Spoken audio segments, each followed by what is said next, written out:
For the love of everything holy, please, please tell me the kicking problems are finally over. Because if the numbers we're about to break down are any indication, Washington may have just quietly solved one of the most exhausting, nerve-wracking storylines that has haunted this franchise for years. And they did it with a player almost nobody outside the building had ever heard of a few months ago. Here's the news that dropped like a thunderclap in the middle of the afternoon this week. The kicking competition is officially over. Undrafted rookie Drew Stevens, fresh out of the University of Iowa, has taken over the job outright, and the incumbent, veteran kicker Jake Moody has been released. Moody, for context, was a third-round investment back in 2023, so let's just sit with that for a second. Washington essentially ran a one-on-one showdown between a former third-round draft pick and a completely undrafted free agent, and the undrafted guy won going away. That is not exactly the kind of outcome NFL front offices plan for on draft night, but here we are, and it might end up being one of the best value additions this franchise has made all offseason. Now, before we dig into exactly why this decision makes complete sense, there's an interesting wrinkle worth mentioning. Stevens actually had real interest from other teams before signing with Washington, reportedly drawing looks from a handful of franchises around the league who recognized his talent early. And here's an even stranger footnote to this whole story. Because of recent legal developments shaking up college sports eligibility rules, Stevens technically could have walked away from the NFL competition entirely and returned to college ball if he'd lost this battle, or if some enormous name, image, and likeness offer had come calling. That's how weird the modern landscape of football has become. But he didn't need a backup plan, because he won, and now he's the guy in Washington, barring something truly bizarre happening between now and the regular season. Here's what's a little curious about how this all played out, though. Most people, myself included, assumed this competition would run the entire length of the preseason, all the way up until the final roster cut deadline. Instead, the team pulled the trigger after just 1 week of exhibition football. And look, everybody who was paying close attention during organized team activities and minicamp back in the spring already knew where this was heading. Reporters covering those public practice sessions had been dropping hints for weeks that Stevens was clearly the guy.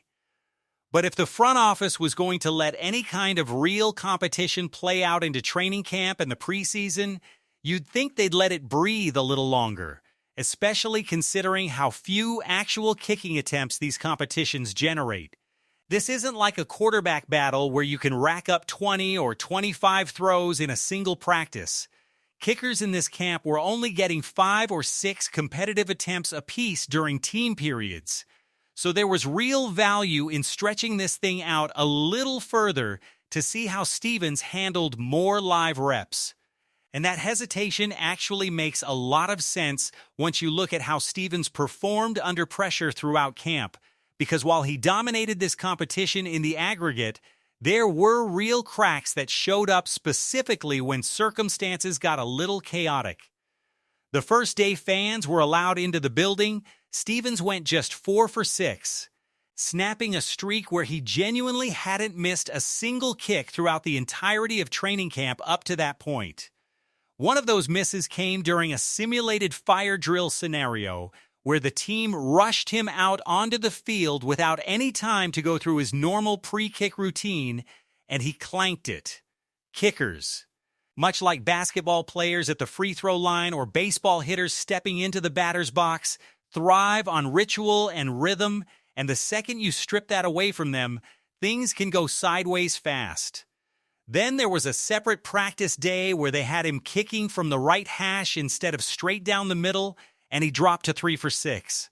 And in the actual preseason opener against Miami, he missed what would have been an extra point, though it didn't technically count on the stat sheet because of a procedural penalty before the snap. To his credit, he also missed the retry. So, real weaknesses under pressure, no doubt about it. But even accounting for those hiccups, the overall numbers still paint an overwhelming picture in favor of Stevens. Going back to the earliest competitive stretch of the offseason, during organized team activities and minicamp, Stevens was connecting on right around 90% of his attempts, while Moody was down closer to 70%. For context, Moody's career field goal percentage sits at about 78.6%, compared to a league average last season of roughly 85.5%. Yes, Moody did go 10 for 11 in his limited time with Washington last season, and there's something to be said for that. But confidence in a kicker isn't purely about a small, recent sample size. It's about the totality of everything you've seen from a guy across his college career and his professional body of work combined with what's happening right in front of you during camp. And once training camp actually got underway, the gap remained just as stark. Stevens connected on 43 of 48 attempts, a 89.6% clip, while Moody sat around 76%. Roughly 90% versus roughly 76%. That is not a close competition. That is a decisive gap in performance, and it doesn't even account for the other massive separator between these two kickers, raw leg strength. According to reports coming out of local media dating all the way back to spring practices held inside the team's indoor practice bubble, Stevens was reportedly booming kicks from 55 yards clean into the back netting of that bubble. During one particularly memorable session, believed to be either the joint practice or the practice immediately before it, with fans packed into the stands, Stevens drilled a 60-yard attempt with a full 10 yards to spare. Reports from earlier in the summer even suggest he was connecting from as far out as 72 yards in practice, with some accounts claiming he even reached 74 on his best attempts. That is video game distance for an NFL kicker. Compare that to Moody, whose career long in an actual NFL regular season game sits at 57 yards, and the disparity becomes almost comical. And this matters for reasons that go well beyond simply making more field goals. In the modern NFL, having a legitimately strong-legged kicker has become one of the most quietly undervalued advantages a team can have. Think about it this way. If a kickoff sails into the end zone for a touchback, the receiving offense starts their drive at their own 35-yard line. But if a kicker doesn't have that kind of leg strength and the ball gets returned instead, especially against a dangerous return specialist like the one currently on this roster, opposing offenses can realistically find themselves starting drives around their own 40-yard line or better. That's real, meaningful field position being handed away on every single kickoff. If you've got a kicker who is genuinely comfortable from 60-plus yards, meaning it's not some desperate heave, but a legitimately routine attempt for him, then basically the moment your offense crosses midfield, you're already inside his effective range. That transforms your entire approach to fourth down decision-making, because you're no longer needing multiple additional first downs just to get in scoring position. There's actually a clean mathematical case buried inside all of this too, and it deserves a quick explanation because it gets misunderstood constantly.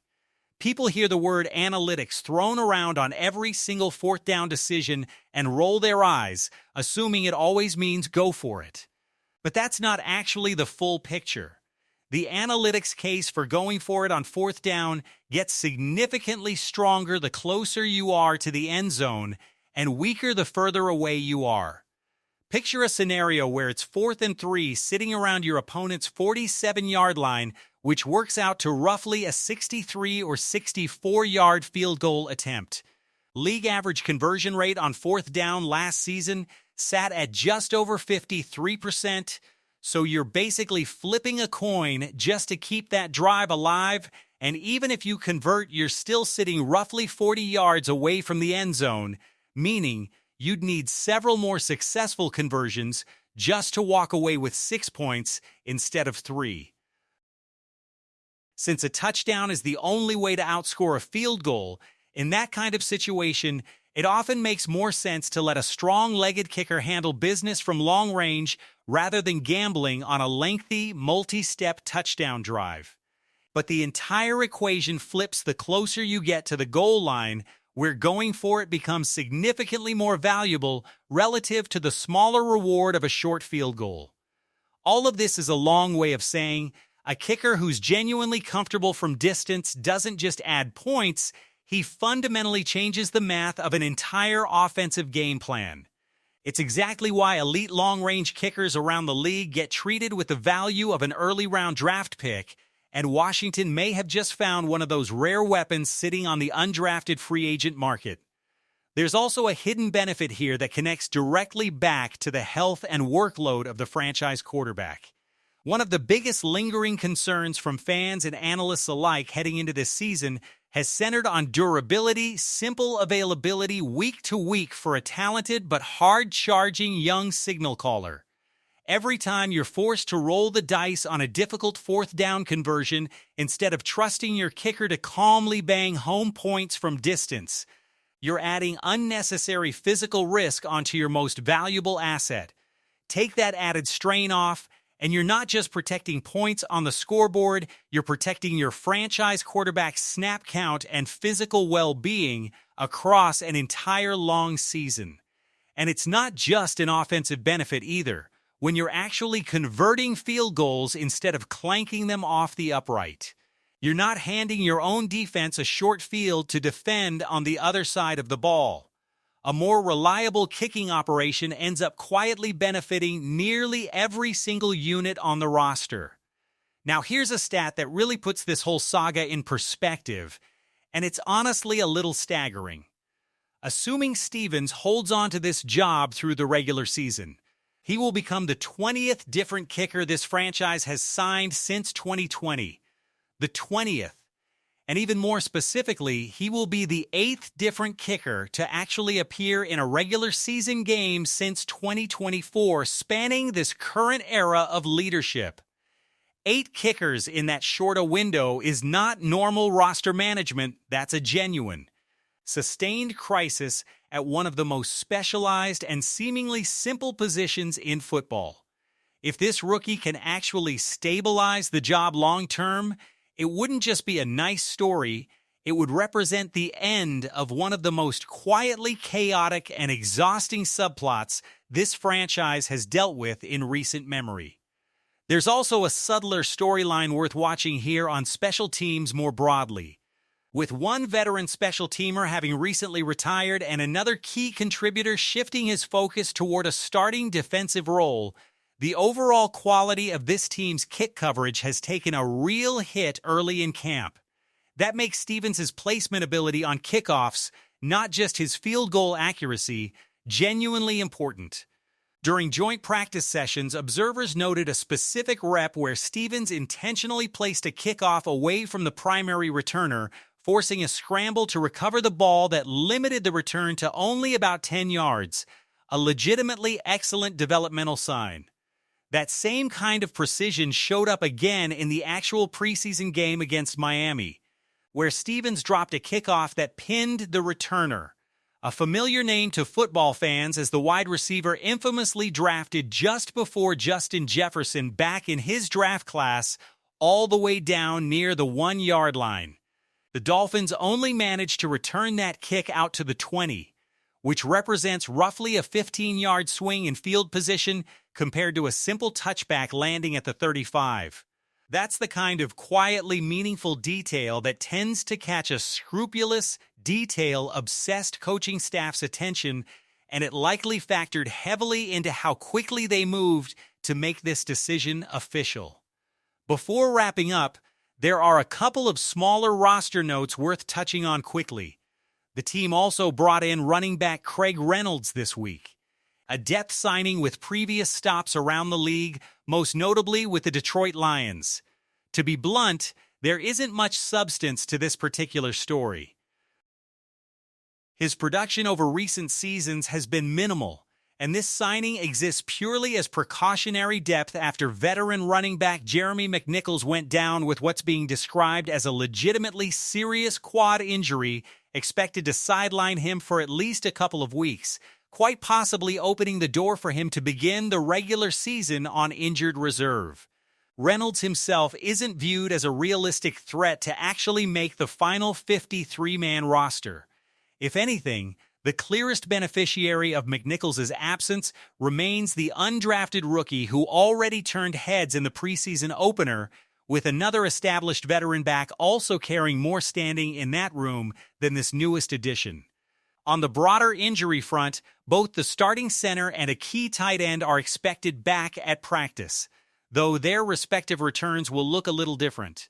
The tight end reportedly is eager to get back into the mix immediately, while the center is likely to be eased back in more gradually after a rough go of things earlier in camp, having managed only a handful of snaps before needing to step away during his very first practice session.